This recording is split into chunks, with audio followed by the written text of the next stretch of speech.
నమస్తే, welcome to BRK. నేను చక్కర్ల ఝాన్సీ. నువ్వు మామూలోడివి కాదురోయ్, ఇంటి కిందే కుంపటి, గుట్టు చప్పుడు కాకుండా. జౌన్పూర్లో ఒక పెద్ద తాబేలు అక్రమ రవాణా కేసు వెలుగులోకొచ్చింది. కేతసరే రైల్వే స్టేషన్ సమీపంలో 60 తాబేళ్లతో 2 స్మగ్లర్లను పోలీసులు అరెస్ట్ చేశారు. స్మగ్లర్ల సమాచారం మేరకు ఒక ఇంటి నేలమాలిగ నుండి 102 తాబేళ్లు మరియు 13 బస్తాల తాబేళ్ల చర్మాలను స్వాధీనం చేసుకున్నారు. 3 నిందితులను అరెస్ట్ చేసి జైలుకు పంపారు. ఉత్తరప్రదేశ్లోని జౌన్పూర్లో తాబేళ్ల అక్రమ రవాణాకు సంబంధించిన దిగ్భ్రాంతికరమైన కేసు వెలుగులోకొచ్చింది. స్మగ్లర్లు తమ ఇంటి నేలమాలిగను చెరువుగా మార్చి అందులో తాబేళ్లను పెంచుతున్నట్లు పోలీసులు గుర్తించారు. జౌన్పూర్ నుండి పశ్చిమ బెంగాల్లో రైల్లో తాబేళ్లను రవాణా చేసేవారు.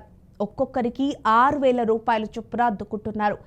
కేతసరే రైల్వే స్టేషన్ సమీపంలో అమేధికి చెందిన 2 స్మగ్లర్లను పోలీసులు అరెస్ట్ చేయడంతో పాటు అసలు వ్యవహారాన్ని కూడా బయటపెట్టారు.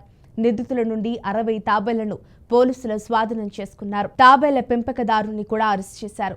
వన్యప్రాణుల అక్రమ రవాణాకు రైళ్లు అత్యంత అనుకూలమైనవి.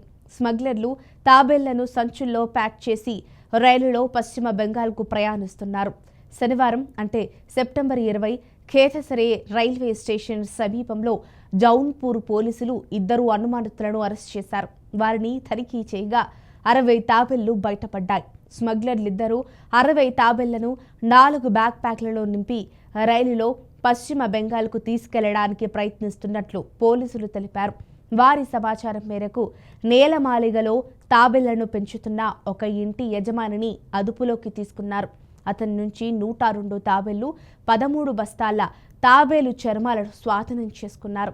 నిషేధిత వన్యప్రాణుల అక్రమ రవాణా గురించి సమాచారం అందుకున్న కేతసరే ఇన్స్పెక్టర్ ఇన్ఛార్జ్ రామశ్రాయ్ రాయ్ పోలీసు బృందాన్ని అప్రమత్తం చేశారు. కేతసరే పోలీస్ స్టేషన్ వైపు ప్రయాణిస్తున్న 2 అనుమానాస్పద వ్యక్తులను పోలీసులు ఆపి వారిని కూడా తనిఖీ చేశారు.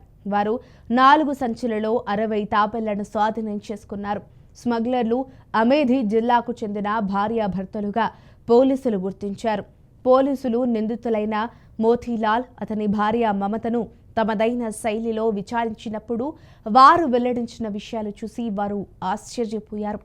కేతసరే నగర పంచాయతీలోని వార్డ్ నంబర్ 7లోని కాసింపూర్ పరిసరాల నుండి తాబేళ్లను రవాణా చేయడానికి రైల్లో పశ్చిమ బెంగాల్కు వెళ్తున్నట్లు 2 స్మగ్లర్లు వెల్లడించారు. ఈ స్మగ్లింగ్ కోసం వారికి 12,000 రూపాయలు చెల్లించారు. స్మగ్లర్ల సూచనను అనుసరిస్తూ పోలీసులు కాసింపూర్ పరిసరాల్లోని ముస్తాక్ ఇంటికి వెళ్లి నేలమాలిగలో ఒక చెరువును కనుగొన్నారు. యజమాని ముస్తాక్ నేలమాలిగలో నీటితో నింపి తాబేళ్లను పెంచుతున్నాడు. ఆ తర్వాత స్మగ్లర్లు తన ఇంటి నుండి తాబేళ్లను తీసుకుని పశ్చిమ బెంగాల్కు రవాణా చేసేవారు. పోలీసులు బేస్మెంట్ నుండి 13 బస్తాల తాబేలు చర్మాలు, 102 సజీవ తాబేళ్లను కూడా స్వాధీనం చేసుకున్నారు. ఈ విషయాన్ని ఫారెస్ట్ రేంజ్ ఆఫీసర్కు సమాచారం అందింది. స్మగ్లర్ల నుండి 60 తాబేళ్లను, బేస్మెంట్ నుండి 102 తాబేళ్లను పోలీసులు స్వాధీనం చేసుకున్నారు. మొత్తం 162 తాబేళ్లు, 13 బస్తాల తాబేలు చర్మాలున్నాయి. ఇంటి యజమాని ముస్తాక్ను పోలీసులు అరెస్ట్ చేశారు. 3 నిందితులపై కేసు నమోదు చేశారు.